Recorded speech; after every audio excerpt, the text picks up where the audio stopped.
है।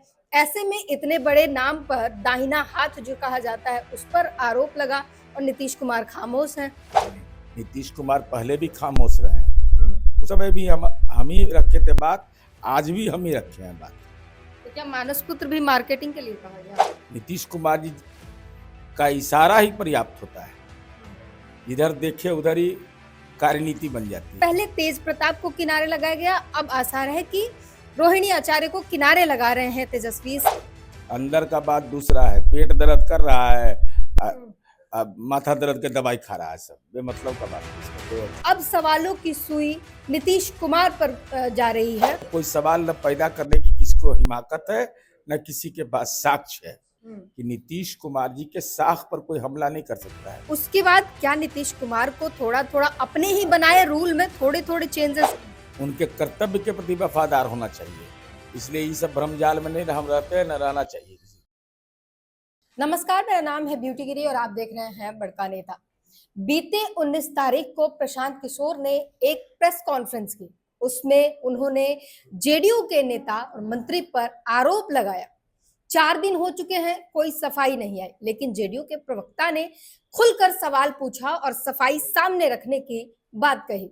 अभी भी कोई सफाई नहीं आई है और सर 4 दिन के बाद भी सफाई ना आना, अब सवालों की सुई नीतीश कुमार पर जा रही है। और वो नीतीश कुमार जो इस बात के लिए, भ्रष्टाचार के लिए जीरो टॉलरेंस अपनाते हैं, अपनी ही सरकार गिरा देते हैं, खुद ही इस्तीफा दे देते हैं, वो भी चुप है। तो सवालों के घेरे जो हैं अब नीतीश कुमार को घेर रहे हैं। क्या कहेंगे आप इस? नहीं, कोई नीतीश कुमार जी को कौन घेर सकता है। नीतीश कुमार जी के साख के लिए हम बोले ना, हमारी बात पूरे तौर पर ट्वीट में आप देखिएगा तो मैंने यही राय व्यक्त किया कि नीतीश कुमार जी के साख पर कोई हमला नहीं कर सकता है। प्रशांत किशोर को भी यह बोलना पड़ता है कि नीतीश कुमार ईमानदार है। आज तक विरोधी भी हमारे जो है वो नीतीश कुमार जी पर सवाल नहीं खड़ा किए हैं। इसलिए नीतीश कुमार के राजनीतिक जीवन में, सार्वजनिक जीवन में शुचिता पर तो कोई सवाल ही पैदा नहीं हो सकता है। वह तो कोई सवाल न पैदा करने की किसको हिमाकत है, न किसी के पास साक्ष्य है। अगर साक्ष्य रहता है तो कोई बतावे, लेकिन अब नहीं, सरकार में सवाल हुआ है, इससे हम इनकार नहीं कर सकते हैं। तो जनता दल यू का प्रवक्ता जब बोल रहा हो तो पार्टी बोल रही है ना। जब पार्टी बोल दिया तब इसके बाद क्या बचता है? इसके बाद हमारे अधिकार में, पार्टी के अधिकार में तो यही है न केवल। अब इसका भविष्य में क्या होगा, न हम भविष्य वक्ता है, न हम इस पर कोई टिप्पणी करेंगे। नहीं, सवाल ये हो जा रहा है कि नीतीश कुमार वो हैं जिन्होंने 17 में अपनी सरकार गिरा दी, जब तथ्यात्मक जो है उन्हें उत्तर नहीं मिला भ्रष्टाचार पर। वही नीतीश कुमार भी अब चुप हैं, वो कुछ नहीं कह रहे हैं और वो अशोक चौधरी अपने आप को मानस पुत्र बताते हैं। ऐसे में चुप्पी जो है उनके, जब भी फोटो आती है इर्द गिर्द अशोक चौधरी दिखाई देते हैं। ऐसे में इतने बड़े नाम पर दाहिना हाथ जो कहा जाता है उस पर आरोप लगा और नीतीश कुमार खामोश हैं। नीतीश कुमार पहले भी खामोश रहे हैं। वो जो 2017 की घटना की बात बोल रहे हैं, हम ही प्रेस कॉन्फ्रेंस किए थे, हम ही को पार्टी ने अधिकृत किया था। इसलिए ऐसा नहीं है, जब हम वो उस समय भी हमने ही जनता दल की ओर से अधिकृत किया था। और लालू जी ने हमको 4 बजे दिन में फोन करके रांची से आए थे, बोले, पूछे कि भाई क्या मामला है। तो हम बोले कि ऐसा ऐसा मामला है, तो जवाब हम ही को देना है। तो कहे तो कौन जवाब देगा, हम देंगे जवाब। आरोप आप पर है तो आप ना जवाब दीजिएगा। इसलिए उस समय भी हम ही रखे थे बात, आज भी हम ही रखे हैं बात। इसलिए चिंता मुक्त रहिए, नीतीश कुमार जी की साख पर कोई सवाल नहीं खड़ा कर सकता है। तो क्या जेडीयू अशोक चौधरी पर कोई कार्रवाई कर सकती है? ये पार्टी का, हम भाई पार्टी के प्रवक्ता है ना, हमको अनुशासनात्मक अधिकार है हमारे। नहीं, कोई प्लानिंग के बारे में हम लोग को नहीं बताया जाता। ये सब मार्केटिंग के लिए हम लोग कहते हैं कि हम बड़ी नजदीकी हैं, तो हम बड़ी करीबी है, हम ही से पूछ के होता है। ये हाथ नीतीश कुमार जी का करेगा तो पता ही नहीं चलेगा कि हाथ से क्या हो गया। इसलिए ये सब भ्रम हमको न है, न रहता है, न रहेगा। तो क्या मानस पुत्र भी मार्केटिंग के लिए कहा गया? अरे भाई, तो हम अपने आप को कह दे कि हम ही नीतीश कुमार जी के बहुत करीबी हैं, ये कहने में कोई दिक्कत है? हम ही कह दें कि हम ही से बात कर करके गठबंधन टूटता है, गठबंधन बनता है, ये बोलने में क्या दिक्कत है? ये सब चीज पब्लिक डोमेन में नीतीश कुमार जी बहुत हल्का राजनेता नहीं रहे हैं। एक विमर्श के विषय नीतीश कुमार जी हैं।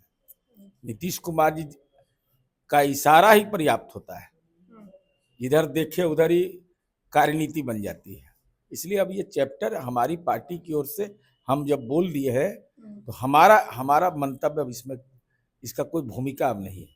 अच्छा, इसमें एक आखिरी यही सवाल होगा इसमें जुड़े हुआ कि अब जो चर्चा हो रही है कि एक समय पर नीतीश कुमार के भ्रष्टाचार और गुंडा छवि वाले दोनों से एलर्जी थी, लेकिन बाद में देखा गया कि अनंत कुमार से मंच साझा होने लगा, तो उसके बाद क्या नीतीश कुमार को थोड़ा थोड़ा अपने ही बनाए रूल में थोड़े थोड़े चेंजेस कर रहे हैं, ऐसी बातें चल रही है, इसलिए आपसे पूछा। महागठबंधन में गए थे मोकामा प्रचार करने, क्या लेकिन करीबी तो है।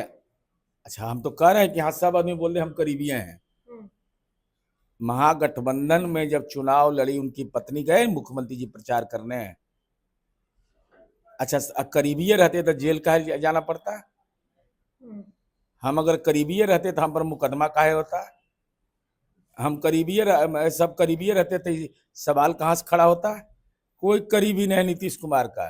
नीतीश कुमार का काम करीबी रहना चाहिए, उनका संस्कार अपनाना चाहिए, उनके कर्तव्य के प्रति वफादार होना चाहिए। इसलिए ये सब भ्रमजाल में नहीं हम रहते हैं, न रहना चाहिए किसी को। अच्छा, अभी बिहार की राजनीति में एक उथल-पुथल मचा हुआ है और रोहिणी आचार्य का मामला जो है काफी सुर्खियों में है, वो नाराज चल रही हैं और पहले तेज प्रताप को किनारे लगाया गया, अब आसार है कि रोहिणी आचार्य को किनारे लगा रहे हैं तेजस्वी। इस पर आपकी क्या राय है? अरे टिकटवा में हिस्सा की लड़ाई है कि नाराज कौन तो है? अरे हिस्सा है कितना शेयर मिलेगा, उस पर झंझट होगा कि अंदर का बात दूसरा है। पेट दर्द कर रहा है, अब माथा दर्द के दवाई खा रहा है, सब बेमतलब का बात है, इसका कोई औचित्य नहीं। ठीक है, तो चाहे वो आरजेडी के अंदर कलह की बात हो या अशोक चौधरी पर लगे तमाम उन आरोपों के लगातार ये सवाल पूछ रहे हैं और साफ कह रहे हैं कि पूरी पार्टी के तरफ से हम रख रहे हैं और उनसे कह रहे हैं कि आकर जवाब दी जाए, क्योंकि नीतीश कुमार की छवि पाक साफ नेताओं में आती है, सबसे नंबर 1 पर आता है। नीतीश कुमार के विरोधी भी तमाम बातें कह ले, लेकिन उनके खिलाफ भ्रष्टाचार के लिए एक शब्द नहीं कह सकते। ये छवि नीतीश कुमार की है। बहरहाल इस पूरी बातचीत पर अपनी प्रतिक्रिया जरूर दीजिए।